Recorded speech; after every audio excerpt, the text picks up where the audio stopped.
जय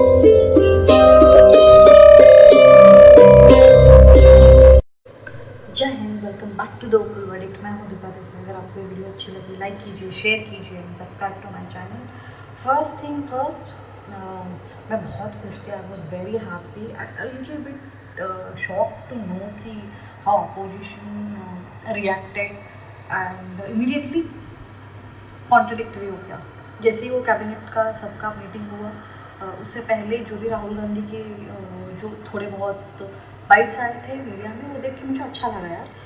मतलब मैंने एक दो वीडियो में मैंने बोला था कि यार ये लोग जब खुद के देश के ऊपर आता है तब एकजुट क्यों नहीं होते, क्यों एक दूसरे के ऊपर उंगली उठाते हैं। जब मैंने राहुल गांधी का जो स्टेटमेंट था वो देखा कि वो उन्होंने बोला कि हम लोग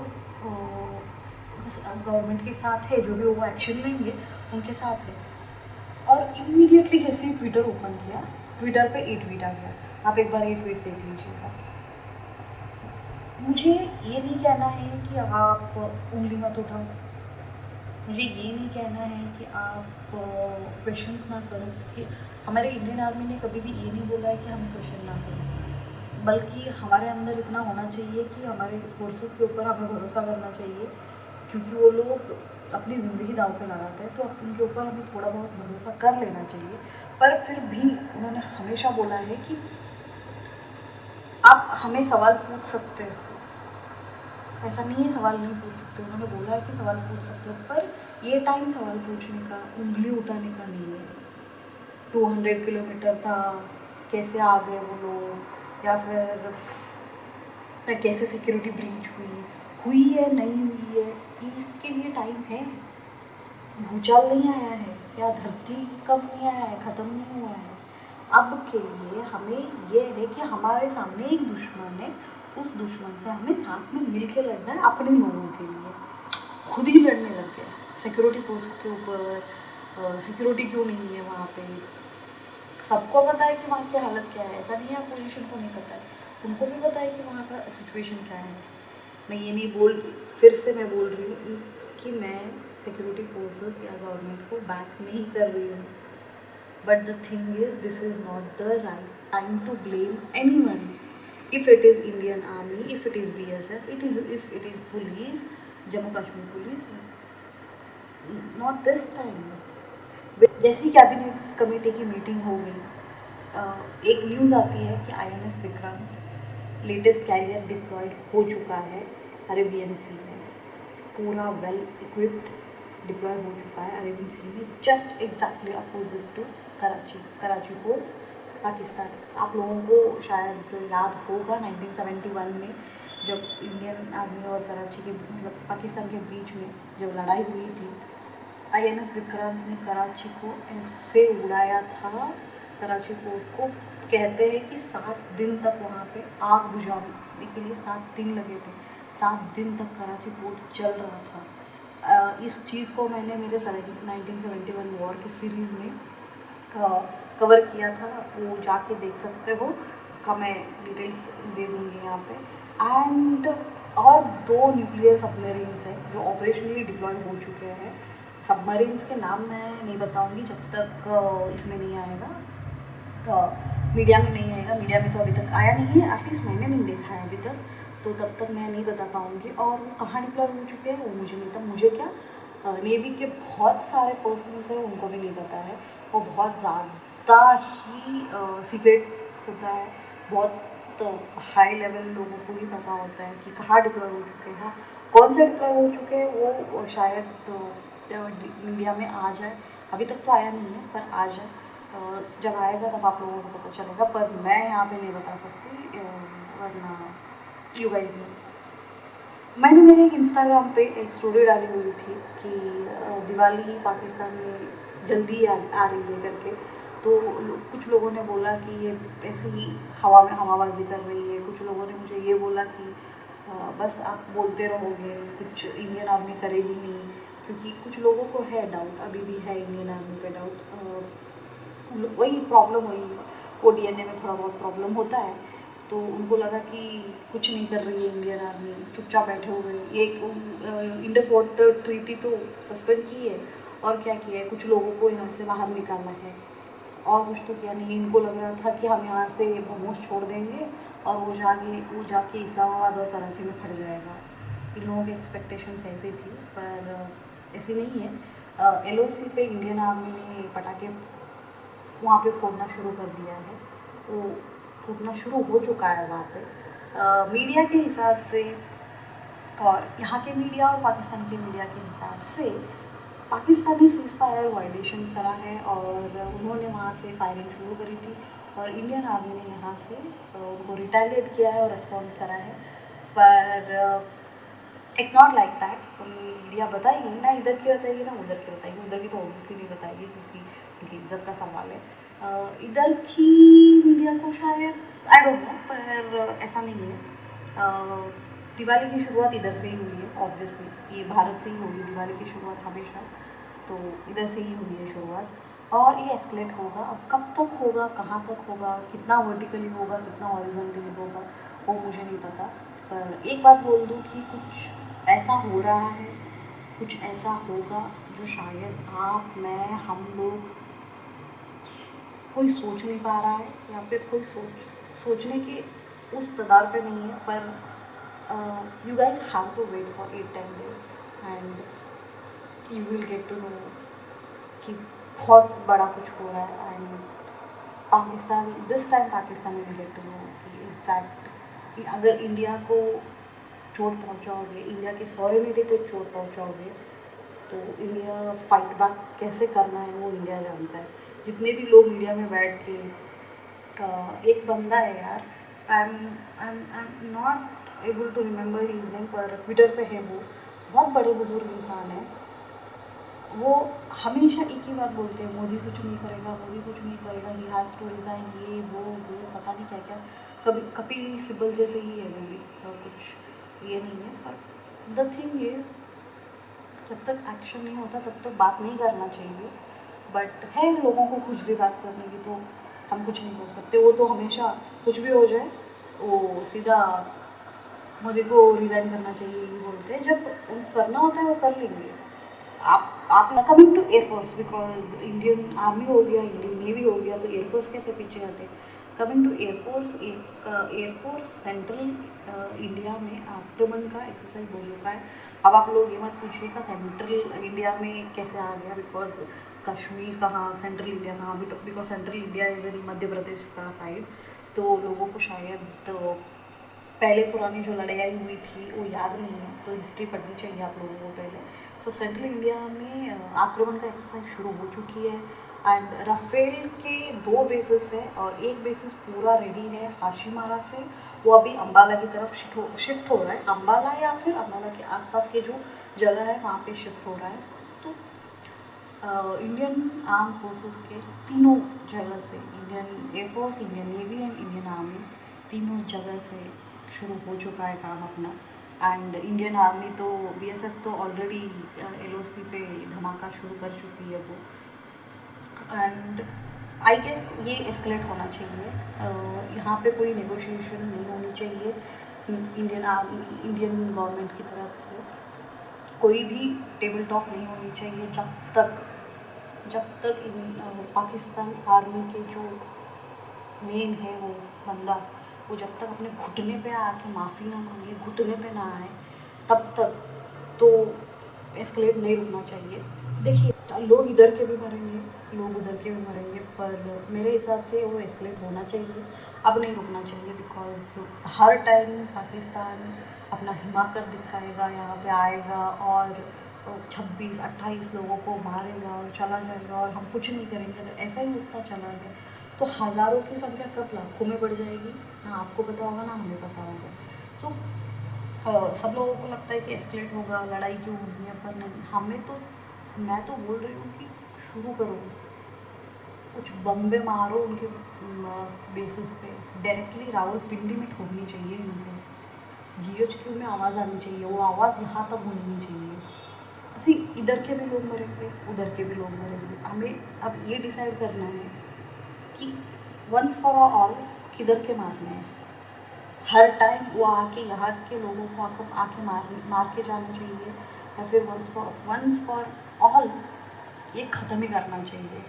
क्योंकि हम लोगों ने पास में बहुत सारी गलतियाँ की थी, मैं वो भी आपको अभी बताऊँगी। वो गलतियाँ अब नहीं होनी चाहिए। अगर वो गलतियाँ फिर से अब हो गई, जो आगे की आने वाली नस्लें हैं वो भुगतेंगी। और अब आते हैं हम लोग थोड़ा पाकिस्तान पे। सो पाकिस्तान के लोग बहुत ज़्यादा अपना PR स्टंट शुरू कर चुके हैं ट्विटर पे।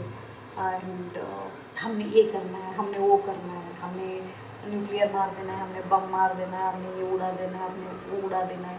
ट्विटर भरा पड़ा है और उनको ऐसे लग रहा है कि ऐसे चीज़ें करने के बाद, वो मीडिया में ऐसे बकने के बाद, या फिर वो ट्विटर इंस्टाग्राम पे जो अपना PR है वो ISPR से वो करने के बाद उनको लग रहा है कि इंडिया डर जाएगा, इंडिया एस्केलेट नहीं करेगा, इंडिया पीछे हट जाएगा, कॉम्प्रोमाइज़ पे आ जाएगा, या फिर टेबल टॉप पे आ जाएगा। नहीं, ऐसा नहीं है। पर प्रॉब्लम ये है कि वो खुद डरे हुए हैं, बिकॉज उनके कांड का बदला क्या होगा वो उनको पता है। वहाँ के कुछ एक दो लोग हैं, उन्होंने ये एक्सेप्ट तक करा हुआ है कि ये चीज़ें वहाँ के पाकिस्तानी आर्मी ने ही कराई थी। एक दो तो मैंने इंस्टाग्राम पे लगाई थी, वो पोस्ट मैं फिर से यहाँ पे लगा दूँगी। ऐसे वैसे वो रेडी चलाने वाले लोग नहीं हैं, वो ऐसा है कि जो इंडिया पाकिस्तान फोर्स में रह चुके वाले लोग हैं, first second third fourth generation में वो सर्व कर चुके हैं। आई गेस उनका नाम आदिल राजा, शायद वो कैप्टन थे या मेजर थे, आई डोंट नो, किसी रैंक के ही थे, बट कोई रैंक के ही थे, कैप्टन रैंक के ही होंगे। वो थे। उन्होंने भी बोला था कि who will, I guess Asim Munir की अकाउंटेबिलिटी के बारे में कुछ तो बात कर रहे थे। मैं वो ट्वीट यहाँ पे लगा दूँगी, वो आप देख सकते हो। अभी प्रॉब्लम ये है कि अभी वो कॉम्प्रोमाइज़ मोड पे आ गए, डायरेक्टली नहीं, इनडायरेक्टली कॉम्प्रोमाइज़ मोड पे आ गए। जब भी इंडियन आर्मी जब भी मोबिलाइज होती है तो पाकिस्तान अपने मीडिया हाउसेस, अपना ISPR, ट्विटर की मदद से ये स्टेटमेंट देना शुरू कर देता है कि दोनों देश न्यूक्लियर पावर्ड है, तो अगर लड़ाई होगी तो आसपास के जितने भी दुनिया में जितने भी देश है उनके ऊपर अफेक्ट होगा, उनके लिए मुश्किल होगी। Because Russia Ukraine, Israel Palestine, ये यहाँ तो एक देश के पास न्यूक्लियर है और दूसरे देश के पास नहीं है, फिर भी इतने प्रॉब्लम्स हो रहे हैं यहाँ। इस कंडीशन में इंडिया और पाकिस्तान दोनों के पास न्यूक्लियर पावर है, तो यहाँ पे बहुत ज़्यादा मुश्किल होगी। ये बोल बोल बोल बोल के दुनिया के लोगों के दिमाग में ये लोग डाल रहे हैं कि अगर दो न्यूक्लियर पावर लड़ने लगेंगे तो मुश्किल आएगी। तो आपको ये बात समझनी पड़ेगी। और ये पूरी ट्विटर पे चल रहा है, जो X है अभी उस पे चल रहा है, जबकि पाकिस्तान के गवर्नमेंट ने ट्विटर को पाकिस्तान में बैन कर रखा है। तो ये लोग क्या करते हैं, इनका काम ही ये है, ये लोग क्या करते हैं, जैसे हमारा बॉलीवुड का PR चलता है एग्जैक्टली, पर इनका बहुत हाई लेवल पे चलता है। ISPR का जो PR है ना बहुत हाई लेवल पे चलता है। ये लोग अपने ही लोगों को बिठा देते हैं, या फिर जो ओवरसीज़ होते हैं उनको बोल देते हैं कि ये करते रहो। आप जब देखोगे उनके जो ट्विटर से ट्वीट्स आ रहे हैं, आप एक बार वो ट्विटर अकाउंट खोल के देखोगे, आपको थोड़ा सा भी अगर सोशल मीडिया का नॉलेज होगा ना, आपको समझ में आ जाएगा कि वो ट्विटर अकाउंट का पूरा डिटेल क्या है। तो ये लोग फुल लॉन शुरू हो चुके हैं अभी। इनके कुछ लोग हैं जो अंदर से तो भरे पड़े हैं, पर उनकी बातों से लग रहा है कि वो फट रही है उनकी। वो लोग कुछ नहीं कर पा रहे, बट उन लोगों को अभी कॉम्प्रोमाइज़ करना है। कुछ मीडिया हाउसेस ये बोल रहे हैं कि कॉम्प्रोमाइज़ के लिए ये भी हो रही है, टॉक्स भी हो रही है, पर यहाँ से कोई जवाब नहीं जा रहा है। आई am not sure about this news, तो मैं ये न्यूज़ कंफर्म नहीं कर सकती। यहाँ पे और एक न्यूज़ है, एक रिपोर्टर है, पता नहीं कहाँ के है, मुझे तो लग रहा है अभी भी कि वो कहीं बाहर के है, because the way she was interviewing Pakistan defence minister Khawaja Asif. उनको कोई कौन भूल सकता है, मैं तो बिल्कुल नहीं भूल सकती उनको। सो उनको पूछ रही थी कि आई गेस पूरा यही टेररिज्म इसके बारे में पूछ रही थी। उस बंदे की ऑडेसिटी देखो, इस बंदे ने हाँ बोल दिया। उसने बोल दिया कि हाँ हम टेररिज्म करते थे, हाँ हम लोग ऐसे हरकतें करते थे।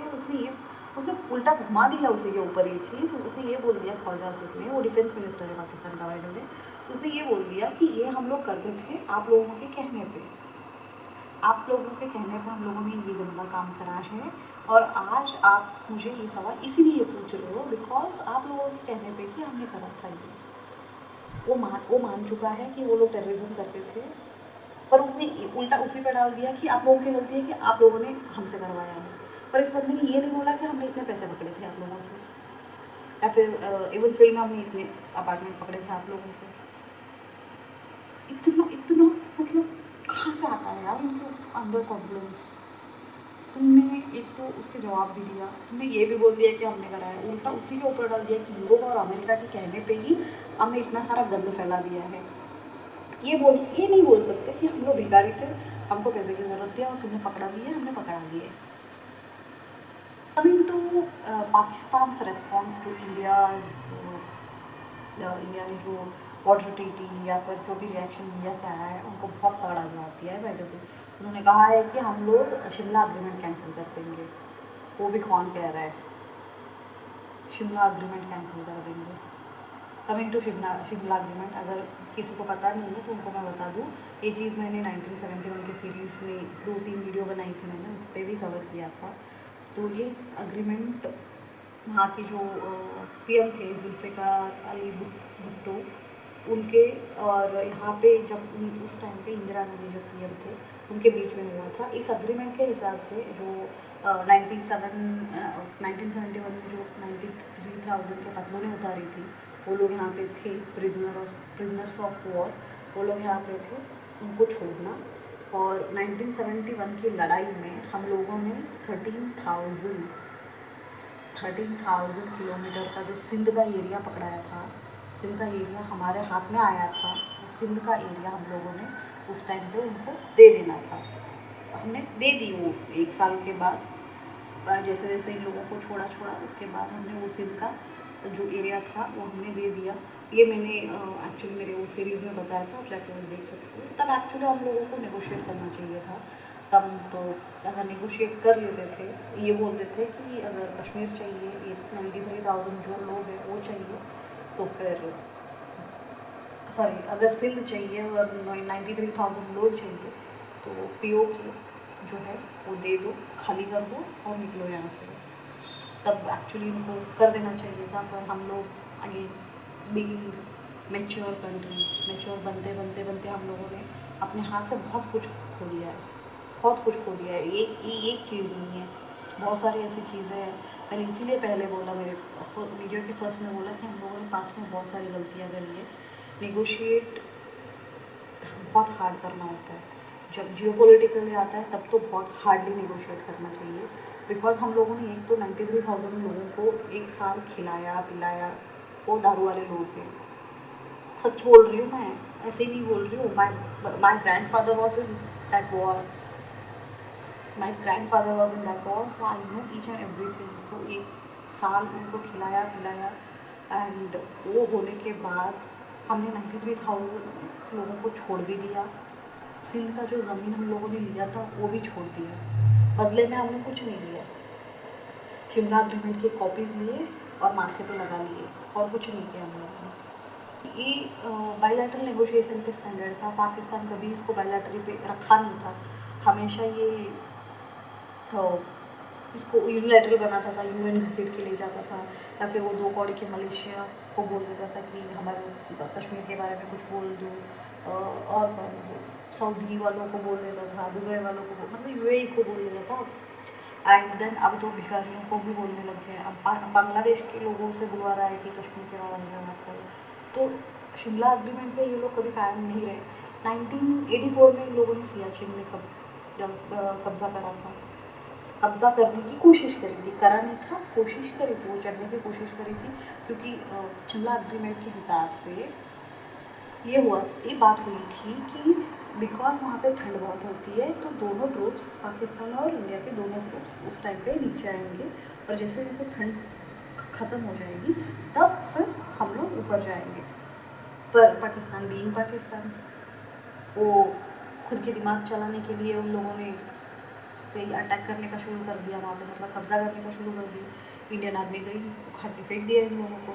अभी भी जिन लोगों को ये लगता है कि सियाचिन में पाकिस्तान आर्मी का इधर उधर कहाँ पे भी है, बिल्कुल नहीं है। Siachen there is only Indian army in the Siachen, there is only Indian army, no one else. तब 1984 से आज तक एक एक पाकिस्तान के परिंदे को भी आने आने नहीं दिया है वहाँ पे। एंड देन 1999 में कारगिल, कैसे भूल सकती हूँ मैं कारगिल को। कारगिल कारगिल बोलते ही मेरे रोंगटे खड़े हो जाते हैं, तो कारगिल को मैं कैसे भूल सकती हूँ। कारगिल में भी जो वायलेशन है इन्होंने ही करा था शिमला एग्रीमेंट का। हमने कभी LOC का ऑल्टर नहीं करा है, कभी पाकिस्तान पे हमला नहीं करा है, कभी पाकिस्तान की जो सॉवरेनिटी है उसके ऊपर हमने कभी हमला नहीं करा है। पर पाकिस्तान की जो कोई इंटीग्रिटी ही नहीं है उनकी। They always done these cruel things. उन्होंने कभी भी किसी अग्रीमेंट को नहीं माना, किसी ट्रीटी को नहीं माना है। वो हमेशा वायलेट करते ही आए हुए हैं। ये अग्रीमेंट होना ही नहीं चाहिए था। अगर अब हुआ है तो वो कैंसिल बहुत पहले हो जाना चाहिए था, बिकॉज एक बार वो शिमला एग्रीमेंट कैंसिल हो गया तो इंडियन आर्मी के हाथ खुल जाएंगे। और जिस दिन इंडियन आर्मी के हाथ खुल जाएंगे, वो हाथ कौन कौन से गले पे लग जाएंगे किसी को नहीं पता, कौन किस किस के कहाँ कहाँ पे लग जाएंगे वो सोच भी नहीं सकते। सो अब इन पागल के बच्चों ने, इन गधों के बच्चों ने कर दिया है तो बहुत अच्छा है। अब LOC पर होना चाहिए पाकिस्तानियों को, ऐसे ठोकना चाहिए। पाकिस्तान अभी हो रही है वैसे मरम्मत उनकी, पर ऐसे ठोकना चाहिए। हमें इसी शिमला एग्रीमेंट ने रोक के रखा था, हम वायलेट नहीं कर सकते थे, LOC पे फायरिंग नहीं कर सकते थे। अब तो शिमला एग्रीमेंट इन्होंने फाड़ के फेंक दिया है।